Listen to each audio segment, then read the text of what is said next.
Hey everybody, this is Patrick, and with a new improved production values I've relied on. I had a thought that had to be said before I can go to sleep. I should be asleep a long time ago. I'll miss court and go back to jail again. But here's a thought, and it is an important one. My good friend in Minnesota, Dan Dix, accused me of being a racist, which is one of the stupidest things. Dan's a smart man. I can't believe he's. But you know what it is? He's part of that thing. You can't criticize a person if they're not white because of past suffering. Well, you know what? It doesn't give you a ticket to be an asshole for in the future. Yes, except for the Native Americans. I can't think of anyone who suffered as much as black Americans have. But it doesn't give them anyone license to be unpleasant or bad in the future. But the whole point was this. I've been very critical of the Somalis.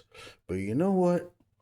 Let's I just watched a video made me think about the stupid mayor in Portland or Seattle, who's so politically correct. It's pretty obvious that the fraud perpetrated by Somalis in Maine and Minneapolis and Ohio probably has, because right now they're very knowledgeable about the system, will probably be transferred to Seattle. And they asked her, "Do you want to investigate any of these claims of fraud?" And she better, but she won't. She said no, because she's too bitch. Little, I'm a know-it-all liberal. I'm a know-it-all leftist. You're not a socialist. Socialist is a label I like to wear. There's a lot of implication to being a socialist beyond just being politically correct. But the whole point, stop me. Okay. The whole point is this. Don't think that I'm just down on the Somalis. Think of a mafia structure. You got the Don at the top, right? The Don. And what's he do? He finds criminals and puts them on the street and gives them a little niche. Okay, you can run numbers in the 44th, 55th. Okay, you can run prostitution. You can run drugs. But one thing is certain. I get my take. There is no doubt that the Somalis are foot soldiers for scum like Tim Waltz and Keith Ellison, Elon Omar, and Jacob. Well, I don't know if Frey's making that much money. I think he's just vainglorious. But there's no doubt the people in power in Minnesota they're skillfully directing the Somalians on how to steal.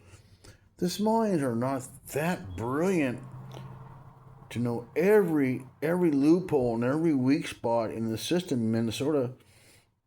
The deal is this: Walt and Frey and all his children, all his little scummy offlings, and Omar found loopholes in the system, and they said, "You know what, man, we could exploit this, but we're in office now.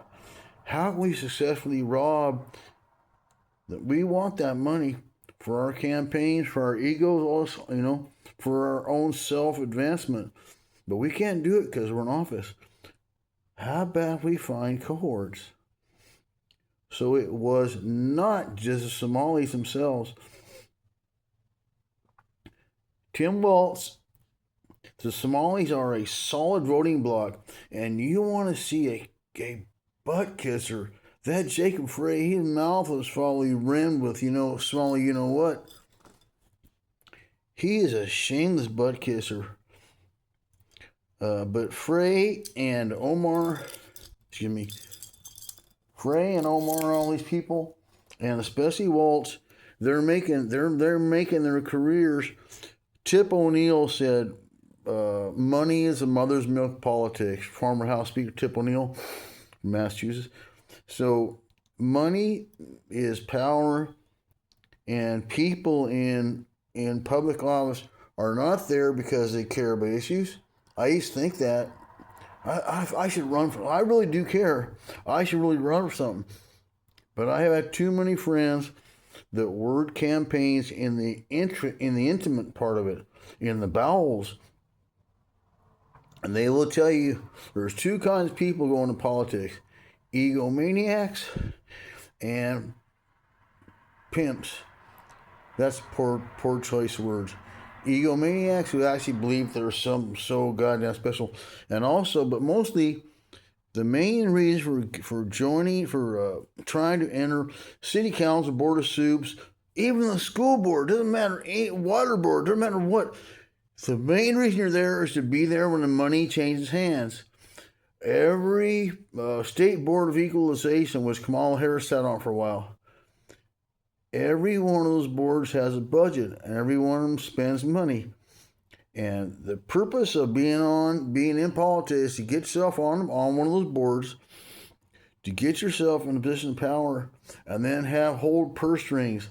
And then people that put you in office, they didn't put you there because they think you're smart, because they believe, like, oh, a few people do. But the main reason people put you in office in the first place, they expect kickback. And that's why Waltz and his crew kept bringing in more and more Somalis, a solid voting base. I've heard the same thing said about Democrats and immigration, because immigrants aren't totally Democratic based. Immigrants tend to be conservative politically. A lot of Mexicanos are Catholic, Salvadoreños, Guatemaltecos, Nicaragüenses, Ticos, Panameños. They're pretty conservative Catholic. But there's a belief, I think, that if an immigrant, he or she will vote more Democratic. Don't trust anyone. Trust yourself. Talk to your smartest relative or oldest friend. I get called, oh, hey, old man. And I say, oh, thank you. You mean the people that can control the world, have all the wealth, all the knowledge, the scientists? Hey, old white man, you mean the geniuses that created airplanes and automobiles with diesel engines? I'm not ashamed one bit of being a Caucasian. My people's heritage, besides the inherent racism, is astounding. I'm Italian. American knows. Italians have more Nobel prizes than anybody. Enrico Fermi, who's the guy who invented the radio? I forgot. I mean, you want to talk about some intellectual powerhouses? It's the Italian, believe it or not. Us Wops know a lot of stuff. It's Marconi, Marconi, Leonardo da Vinci. Some of the greatest minds are white Italian men, and British and French, some real geniuses in both those cultures. Belgians, Swedes, etc., and Russians. Man, Russians have the world's greatest mathematicians and aeronautic specialists. Okay, I'm rambling. I forgot. What was the topic? I forgot. Oh, there was a point that it's not the Somalis that I despise. Actually, the Somalis are just a cat's paw.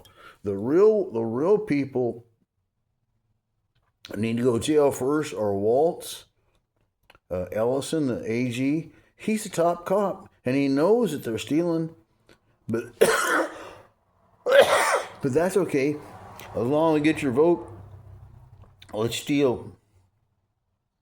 Let's steal. And let me tell you how to steal and how to avoid prosecution. Like Ilhan Omar decreased the scrutiny over child care centers as a method to make sure more folks get into and make money. Last but not least, the only sacrosanct rule in politics is follow the money. If you want to understand 9/11, the Gulf of Tonkin, the invasion of Venezuela lately, Trump's wanting to thump on Iran, follow the money. Especially the invasion of Iraq and the Middle Eastern wars. Those were wholly economically generated to make trillions, and also to whip the American public into stupidity, frenzy, patriotism. And if you don't know this already, a standard method of rallying support for the president is to go to war. George Bush, Panama thing, Clinton even flirted with a little bit. Most presidents know that. And sometimes when shit's about to hit the fan, they will suddenly, oh my God, they're an enemy. Oh, what? Get behind me. I'm your leader. I'm your leader. You can see that in families too. Okay, that's the end of this story. The whole thing is Somalis did not work alone. and Waltz, Omar, what's her name? Elon Omar, Jacob Frey, and Ellison, and other high mucky mucks in the Minnesota system are the ones that enabled the Somalis to steal and enabled and promoted. Good night. God bless. I go to court tomorrow.